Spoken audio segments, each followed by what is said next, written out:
बिस्मिल्लाहिर्रहमानिर्रहीम अल्हम्दुलिल्लाहि रब्बिल आलमीन अल्लाहुम्मा सल्लि अला मुहम्मद व आले मुहम्मद ला हौला वला कुव्वता इल्ला बिल्लाहिल अलीयुल अज़ीम। देखिए, ये जो भी सारी सिचुएशंस है ना, ये बिल्कुल सामने की सादा सी आम फहम है। इसमें बस आप लोगों की तवज्जो और आप लोगों की जो बेतवज्जगी है और नॉन सीरियसनेस है अबाउट योर लाइफ, उसका ये नतीजा है कि आप लोगों को ये सब सदमे की तरह लग रहा है, मतलब शॉक हो रहे हैं आप लोग। लेकिन हमारा व्यूअर, मुझे उम्मीद है कि ऐसा नहीं है, लेकिन आम पब्लिक की अगर बात करें तो वो शॉक्ड हो रहे हैं। जबकि ये जो जंग आ रही थी, आप अब ईमानदारी से बताएं, आपको 2023 के अक्टूबर में नहीं कहा था कि ये पूरी मुल्कों की जंग आ रही है? अच्छा, उसके बाद क्या आपको ये नहीं बताया था कि अरब में जंग आ रही है, अरबों की सारी सिचुएशन? उस वक्त आप हंसते थे जब अरबों की बात होती थी। ये एक यूनिक थंबनेल था उस वक्त, सोचे कोई बैठ के, तो जब आप एम ही थंबनेल लगा देते थे तो वो कहते थे अरबों का खून बहेगा, ये कैसी बात है? अब रात जब कुवैत का अमीर कुवैत जो है वो क्या बयान दे रहा है, वो कह रहा है कि भाई हमने तो अपनी एयर स्पेस भी नहीं यूज करने दी, हमने ये भी नहीं करने दिया, वो भी नहीं करने दिया, और ईरान ने हमारे साथ ये किया। तो भाई अमरीकी अड्डा इधर क्या कर रहा है? अमरीकी अड्डा इधर क्या कर रहा है? Simple is that. और अमेरिका अगर आपका एक सर्विसेज देने वाला मान लो ग्रुप है या पार्टी है या कंपनी है, जो आपको सिक्योरिटी कंपनी है जी, आपको सिक्योरिटी देती है, तो आपसे कुछ लेती है ना, तो पैसे लेती है, क्या आपसे प्यार है उसको? तो वो जो इव्ज लेती है, तो उसकी क्या जरूरत हुई कि वो आपके खिते में अड्डे बनाए, आप लोगों से पैसे ले, ये सारा कुछ करे, और फिर आपके हमसाए पे, उस हमसाए पे उंगलियां करे, जिस हमसाए की आबादी आपसे ज्यादा, जिसकी फौजी कुवत आपसे ज्यादा, जिसमें लड़ने वाले मर्द, जिसमें लड़ने वाली औरतें, इस टाइम वो गन्ने सीधी करके औरतें ट्रेनिंग ले रही हैं। और यहां तो आपको सिक्योरिटी के लिए कभी अमेरिका चाहिए, कभी पाकिस्तान चाहिए। जो मर्द अपनी सिक्योरिटी की जिम्मेदारी खुद नहीं ले सकते सर जी, उनकी एग्जिस्टेंस अब खतरे में। Simple is that. और चारा वालों ने चारा बना दिया। हेनरी किसिंजर ने इनको कहा था, ये अली लारिजानी ने एक दफा अपनी उसमें ये बयान किया था कि इन्होंने कहा जी ईरान को अंडू नहीं किया जा सकता, पुरानी कौम है, पुरानी नस्ल है, एक बड़ी आबादी है और उसकी एक लर्निंग है, और अपनी एक, और मिस्र का भी उसने कहा था कि मिस्र भी पुरानी एक नस्ल है, जनरेशन है, और उसको भी कोई हम नहीं अंडू कर सकते। लेकिन ये जो खिलाफत तोड़ के हमने ही बंदे बिठाए हैं, खिलाफत तोड़ के छोटे छोटे बादशाह बना के बिठाए हैं, ये चेंज हो सकते हैं, ये नक्शे भी बदल सकते हैं, ये बंदे भी चेंज हो सकते हैं, ये खानदान ही थे ना। तो अब बात यह है कि हर 100 साल बाद पर्चा मलकियत भी बदलता है। देख लें, आज अपने बाप दादों का, बाकियों का चेक कर लें, हालात बदलते हैं और ये खून बहता ही बहता है। अब वो सिचुएशन आ गई, शैतान ने अपना काम जारी रखा, ज्यादा जैसे कहते हैं तादाद में फितने और फसाद को वो अब बढ़ावा देना बहुत उसके लिए आसान ठहरा। अब जब 11 मई को आपको अर्ज की थी कि अब जो है ये जीसीसी अटैक में आएगा, तो रात अब जो हमले हुए हैं, जो परसों हुए हैं, कल रात अब यही हुआ है कि ईरान की ऑयल रिफाइनरीज उड़ा दी, तेल फैला हुआ है, आग लगी हुई है। अब मुझे बताएं कि ईरान का जवाबी अटैक अब आपको नहीं पता किधर होगा?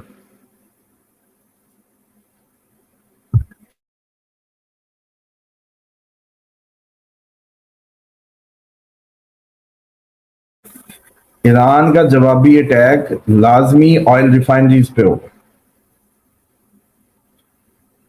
अब ईरान की ऑयल रिफाइनरी पे अटैक हुआ तो बलूचिस्तान में आपकी सप्लाई बंद हो गई, और अब जो ईरान जवाब देगा उससे यूरोप, अमेरिका और आपका सारा दुनिया हिल जाएगी, उनकी सप्लाई बंद हो जाएगी। तो आप कहते थे पेट्रोल कहां तक जाएगा? मैंने आपको याद है कहा था 600 को छोड़े, मिलने की बात होगी कि है सही, लेना करना कीमतें तो फिर होती हैं जब कोई जिंदगी चलेगी।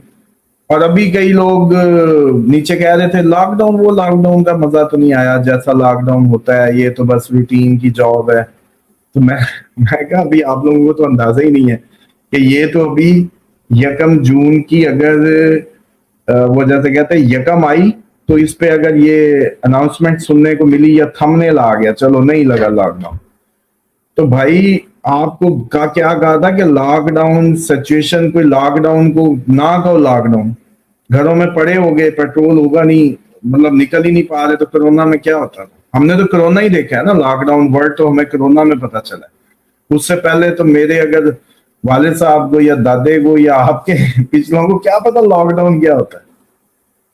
ہمیں تو لاک ڈاؤن مین کرونا پتا ہے سادہ سے عام آدمی کو۔ تو اب کہا تھا کہ بھائی آپ کی ہاسٹائل سچویشن ہوگی، آپ گھروں میں ہوں گے، اللہ بہتر جانتا ہے اب وہ جنگ ہے، وہ بیماری ہے، وہ کیا ہے، آپ لوگ ٹکے ہوں گے، بس پریڈکشن یہ تھی۔ اب وہ جنگ بھی آ گئی، یہ وائرسوں کی کہانیاں بھی شروع ہیں ابھی، لیکن ایٹ دی اینڈ یہ جو ابھی آپ دیکھیں گے مزید، یہ جو اب آپ آج جب یہ پروگرام سن رہے ہیں وہ ہو سکتا ہے یو اے ای پہ اٹیک ہو چکا ہو، آئل ریفائنری کسی اڑنے کی خبر آج آپ کو 2 دن میں لازمی ملنی ہے۔ اب اس میں کہو کہ یہ جی کوئی بڑی اچھمبے کی بات ہے، کہاں اچھمبے کی، سامنے کی بات ہے۔ وہ جیسے آپ لوگوں کو بکریاں اور مرغیاں لینے کا تو پتہ ہے، ابھی دانت دیکھے ہوں گے ساروں نے قربانی پہ، منہ کھول کھول کے بکرے کے، تو آپ کو نہیں پتا چل جاتا کہ کون سی نسل ہے، کیا کرے گی، کیا اس کی کیپیسٹیز ہیں۔ اسی طرح وقت اور اس میں حکمت کے تقاضے یہ بتاتے ہیں کہ جب آپ نے ایران کا ڈے 1 کا جنگی ایٹیٹیوڈ دیکھ لیا تو اس میں کوئی ابہام نہیں تھا کہ ایران نے آسرا نہیں کرنا۔ اچھا، ایران نے جب شروع کے جب دن ہوں گے، ایران کے لیے بھی نئی بات ہوگی، سب کے لیے نئی تھی، خطہ شاکڈ ہو گیا، لیکن اب ایران سنبھل چکا ہے، اب اس کو پتہ زیادہ سے زیادہ کیا کر لیں گے۔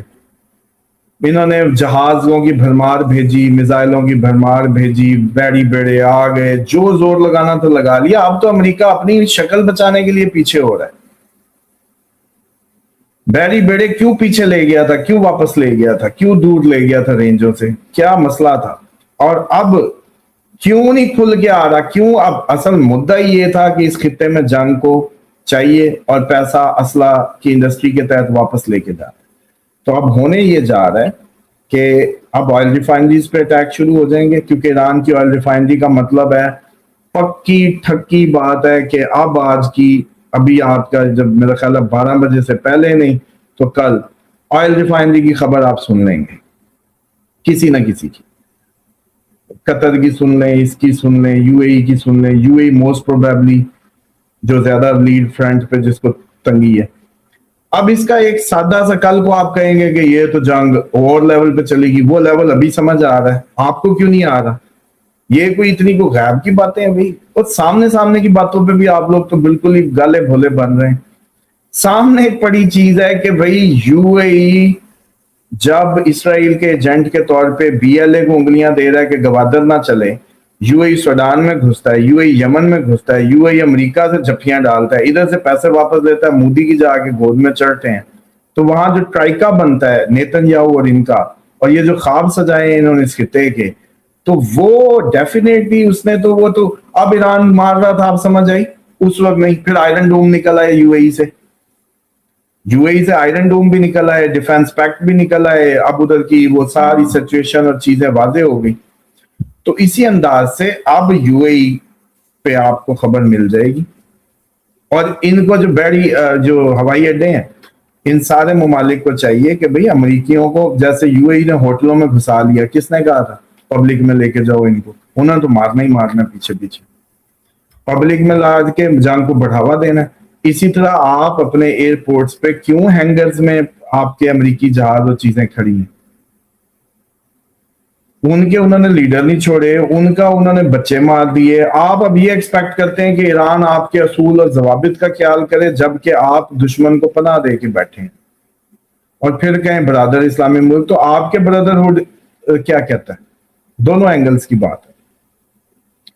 تو اصل اکنامک وار ہے، ان کے تیل کا پیسہ جو ڈالر پڑا ہے نا، انہوں نے اکٹھا کیا ہوا اربوں نے، وہ میزائلوں اور جہازوں میں اگلوں نے لے جانا ہے۔ پہلی بات سمپل ٹارگیٹ ہے، سادہ سا، کہ جتنا امریکی ڈالر انہوں نے اکٹھا کیا وہ لے جائیں، اگاڑی ڈالر کی ان کے پاس اکٹھا ہوا پیٹرو ڈالر یہی تھا۔ اب اگلا فیز یہ ہونا ہے کہ وہ جی سٹاک پائل اوور ہو گیا ہے، अच्छा, स्टॉक फाइल ओवर हो गया जी, अब क्या करें? अब जी फौजें पैदल घुसें। अब फौजें जो पैदल घुसनी है वो मुझे बताएं कि इन्होंने सिक्योरिटी के लिए तो या अमेरिकी या पाकिस्तानियों को बुलाना है, खुद तो ये अपनी हिफाजत नहीं कर सकते। जो आपके कुवैत है, आपका यूएई है, या इंडिया को बुला लेगा जाके। तो अब जब जमीनी मुकाबला शुरू हुआ तो मुझे बताएं कि ईरान का क्या मुकाबला है, वो बता दें। उनकी ताकत का, उनके जज्बों का, उनके मर्द और औरत का। यहाँ का मर्द औरत, या चलो औरतों का ही कर लो कंपेरिजन, छोड़ दो मर्दों को। उनकी औरत गन AK-47 खोल खोल के प्रैक्टिस कर रही है। ये जंग रिजवान साहब जब चलेगी फुट पे, पांव पे आ गई, तो फिर शुरू होने एरियों के कब्जे और ये सारी कहानी। दिसंबर तक आपको, अभी जब मैं बात कर रहा होता हूं, मैं आपकी बात सुनता हूं 1 मिनट से, जब मैं बात कर रहा होता हूं तो उस वक्त तो आप लोगों के लिए तो बड़ी अचंभा होता है। जब आपको कहा था दिसंबर तक चेहरे बदल जाने, ये पूरे टॉप टीयर जो है जितनी भी है, तो आपको समझ ही नहीं आती। फिर मैंने आपको कहा था पोर्ट्स नहीं बनेंगी, रास्ते नए बनेंगे, टनल्स नहीं बनेंगे, कुछ पानी के अंदर कोई नई चीजें बनती लगती हैं दिसंबर के बाद। तो भाई उससे पहले इतनी तबाही फिरेगी तो ये सब होगा। और ये सारे के सारे जो बादशाह या ये जो अंपायर इन्होंने बनाए हुए हैं, वो जब हिलेंगे तो सारी कहानी अगले फेज में जाएगी। उसामा साहब, अब आ जाए इमरान खान के ऊपर। नीमा खान ने जो बात की है परसों कि मुझे डर है कि इमरान खान को फांसी दे देंगे, ये या नीमा खान की ख्वाहिश है, हालात हैं, वाकयात हैं, या ये PTI की ख्वाहिश है कि इमरान खान को फांसी मिल जाए? हालांकि हुकूमत का तो ऐसा कोई प्लान नहीं है। आपको क्या लग रहा है? देखिए, मुझे ये लगता है कि हुकूमत को तो मैं नहीं जानता ना, एस्टेब्लिशमेंट के लिए तो सबसे जरूरी होता है कि बस सारे ही खाएं और सारी मिल के बैठ के बस अमन रहे और कोई अपोजिशन ना हो और ये काम चले बस किसी भी तरीके, तनख्वाह आती रहे और मुल्क में रावी चैन ही चैन लिखे, जिसको जो काम आता है वो कर ले, और कोई जैसे कहते हैं ना कि टक पख ना हो और ये सारी इकट्ठे हो जाए बेशक उनकी बला से। लेकिन ये जो जाती शख्सियात के क्लैश पैदा हो जाते हैं इसी सफर के दौरान, जैसे नवाज शरीफ, इमरान खान और जरदारी और इन सब की जो आपस की जाती ईगोइस्टिक जो वो टकराव है, तो नवाज शरीफ साहब तो डेफिनेटली अपनी जैसे कहते हैं कि चलो फिर मैं नहीं तो फिर कोई भी नहीं। असल बात ये है, अगर मैं नहीं तो फिर कोई भी नहीं। तो फिर कोई भी नहीं में सबसे पहले वो बंदा है जो नवाज शरीफ के लिए, उसकी पॉलिटिकल करियर के लिए, उसके लिए इस ना वजीर आजम बनने के दिन तक उसको लेके आया, वो इमरान खान है। तो इमरान खान खतरे में है, पहली बात तो ये। और हम, ये तो आम सी बात है कि नवाज शरीफ साहब ने अपने जितने भी अहदाफ थे, दुश्मनियां थी, वो पूरी कर ली और वो अभी भी उस पर कायम और दायम है। उनकी टोन भी देखे ना तो वो भी जली कटी होती है जो भी आप जब उनको सुनते हैं। और डेफिनेटली मैं समझता हूँ कि जितना किसी भी शख्स को, मतलब लंदन एक अच्छी जगह थी, घूमने फिरने चले जाया करते थे, वहां जितना जिद हुए, डेली एहतजाज, डेली ये सारा कल्चर, सड़कों पे किसी मुल्क में भी अब जाने के हो ही नहीं रहे काबिल के, सारा सोशल मीडिया का बंदा है और सारे ममालिक हैं, तो वो ज़हनी तौर पे उसकी नफरत में और उसमें इजाफा हुआ नवाज शरीफ। तो नवाज शरीफ चाह के भी अब इस सब से अपनी दुश्मनी से निकल नहीं पा रहे। और इमरान खान की जो ये बात अलीमा खान कह रही है, मैं इसको एस्ट्रोलॉजिकली, जो लास्ट टाइम भी कल कहीं प्रोग्राम था तो उसमें जो बात हुई, तो वो ये, यस इट इज पॉसिबल, कोई सडन अचानक कुछ भी चार्ट कहता है। अब वो जो नेजा है ना, वो जो तलवार है, वो दो धारी है, सडन कुछ भी पॉसिबल है। इमरान खान का अचानक निकल आना भी पॉसिबल है, इमरान खान का अचानक शदीद बीमार होके हॉस्पिटल जाना भी पॉसिबल है, इमरान खान का सीधा बाहर इलाज के लिए जाना भी पॉसिबल है, इमरान खान का फौरन निकलते कहना कि जी बस मैं उम्रे पे जाऊंगा, सबसे पहले अल्लाह के घर जाऊंगा, ये भी पॉसिबल, क्योंकि इमरान खान अब दरवेशी और उस तरफ जो है ना उनका रुझान हो जाएगा। और डिटैच सा पर्सन जो नहीं मान रहा वो मान जाएगा, जो चीजें थी। वकील, आपको याद है मेरे जुमले, पुरानी वीडियो निकालें पिछले पिछले महीने की होगी या 2 माह पहले की, कहीं किसी फैन व्यूअर को याद हो तो नीचे कमेंट कर दे। मैंने कहा था चांस ये है महादिशा मरकरी की खत्म हो रही है, इमरान खान की जिंदगी में वकील एनीमोर ना हो। अब उसकी 2 बातें डील हो गई, इमरान खान मुंतकिल हो गए कहीं और, कहानी खत्म हो गई, इमरान खान ट्रांसफॉर्म हो गए, लाइफ चेंज, तो वकील हो सकता है कहानी ये सारी ओवर हो जाए। अब अगर अलीमा कहती है फांसी का, तो फांसी के बाद भी वकील क्या करते हैं, मतलब वकील तो नहीं होते जिंदगी में, समझ रहे हैं। इन एनी वे, और जो पाकिस्तान के इस वक्त जिस तरह लेवल पे हालात ले जाए जा रहे हैं, बईद कुछ नहीं है इस टाइम पे जितना अनगस्ट और जितनी आप लोगों की तबाही और जो सब इस नसीब हमारे हो गया है, और उसका किसी को जिम्मेदार ना ठहराएं। ये जी इन सियासतदानों को कर कहेंगे, कोई एस्टेब्लिशमेंट को कहेगा, कोई फौज को कहेगा, कोई पुलिस को कहेगा। रिजवान साहब, आप हम सब ने इस मुल्क को हमारे बड़ों ने खून दे के हासिल किया था। आज भी 14 अगस्त को असल में सेलिब्रेशन डे नहीं होना चाहिए था, मॉर्न डे होना चाहिए था। जितना लाखों खून बहा था हमारा, जितना हमने कुर्बानी दी थी इस मुल्क के लिए, अगर वो इसको एक अफसोस के दिन के साथ याद किया जाता, उन शोहदा को याद रखा जाता, आज भी पाकिस्तान की बुनियाद आपको याद रहनी थी। लेकिन आपने तो तूते वाजे सलंसर उतार और जैसे इस काम पे लग गए, उस काम ने आपको इसकी अहमियत खत्म कर दी कि ये मुल्क बड़ी मुश्किल से आया। अब जब इंडिया में कोई अचानक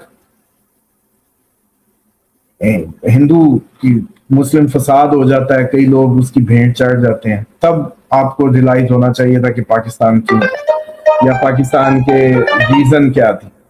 तो वो आप देख लें कि हम सब उसको नहीं, जैसे कहते हैं, रियलाइज करते हैं।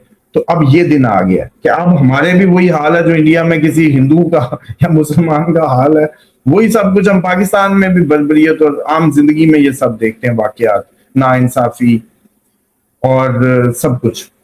और हालात की खराबी यहां तक आ गई कि अब कोई, हम तो सोचते थे बचपन में कश्मीर में इंडियन फौज घरों में घुसती हुई, तबाही मचती हुई, पुलिस, ये वो सारी कहानियां ड्रामों में। अच्छा, वही दिन हम देखते हैं यहाँ जुल्म, बर्बरियत, आए दिन सड़कों पे हीनियस क्राइम, पुलिस गर्दियां हो रही हैं, इलाकों में जुल्म और सितम, लाशें गिर रही हैं, ये जो सारा आपके दहशत गर्दी की लहर और सब, अमन तो फिर भी नहीं है। तो असल बात यह है कि पाकिस्तान की एक ही इलाज है, वापस उसी नुक्ते पे, जिस नुक्ते पे बनाया गया था, सब कौमें, सब लोग उधर इकट्ठे होके उस चीज को अहमियत दें कि ये अल्लाह के नाम पे बनाया था, अल्लाह का हुक्म चलेगा। ये मेरे मुंह से सुनते ये सारे फजल रहमान वगैरह, ये जितना भी ये मौलवी ग्रुप इतनी जमातें बना के और खा के मदरसे और सब, आउटपुट किधर है? इनको नहीं पता कि नजरिया पाकिस्तान जो था वो आज खतरे में आ गया, कौम दी इतने हिस्सों में बट गई है। ये बांटने के लिए थी या अल्लाह एक जिस्म कहता है? यहाँ तो मैं जाती तौर पे अगर मुझे कोई पूछे, आज अगर पूछे, और आज आप ना पूछें, चले आप कल जरूर पूछेंगे, अगले साल आपको सुनना पड़ेगा मुझे, आज ना सुने, उस वक्त एक ही हल है, नो पॉलिटिक्स अलाउड। पाकिस्तान में रहने वाला शहरी जो भी है वो सिर्फ मुसलमान है, अल्लाह उसका मालिक है, नबी पाक सल्लल्लाहु अलैहि वसल्लम उसके आका हैं, उनकी कमांड्स हैं, उसके तहत हुज्जत होगी, वही हम पे दलील होगी, उसी पे अच्छा बुरा किया जाएगा, बस। इसके अलावा ना कोई लिसान, ना कोई पॉलिटिकल आपकी वो, ये कोई कहानी नहीं। और मैनेजमेंट या गवर्नेंस जो है वो सिर्फ उन लोगों से कराई जाएगी जो जब तक उन ओहदों पे रहेंगे अपना जेब खाली दिखाएंगे, हाथ खाली दिखाएंगे। अगर किसी को पाकिस्तान की खिदमत करनी है तो उतने दिन रोजा रखेगा वो, बस। ना कोई जायदाद में इजाफा, ना कोई गाड़ी में, ना कोई बेगम के, ना कोई उसके साले के, ना कोई पूरा एक जो ट्री है उसमें कोई नहीं करेगा। अगर किसी को खिदमत करनी आ जाए करे, लेकिन ये नहीं होगा कि आपकी ये सारी ब्यूरोक्रेसी की रेस लग जाए पैसों की, ये तो अभी खत्म हो जानी। जितने प्लाट थे बेच लो अब रिश्वतों के, जितने टाउन बनाए वो बेच लो, जितना आपने रियल स्टेट में इकट्ठा किया बेच लो, अब बिकेगा नहीं। तो वे स्टॉक तो वैसे ही हो जाना। जैसी माध्या का स्विच निकला, ये भी जो पेट्रोल से आप लोगों का सिचुएशन बिल्ड होने लगी है, रिजवान साहब, ये सारे के सारे तीर की तरह सीधे, जिससे भागा जाएगा भाग जाएगा। جس سے وہ ہوا جائے گا, رہ جائے گی غریب عوام, اور پھر ٹرو لیڈرز وہ سامنے آ جائیں گے.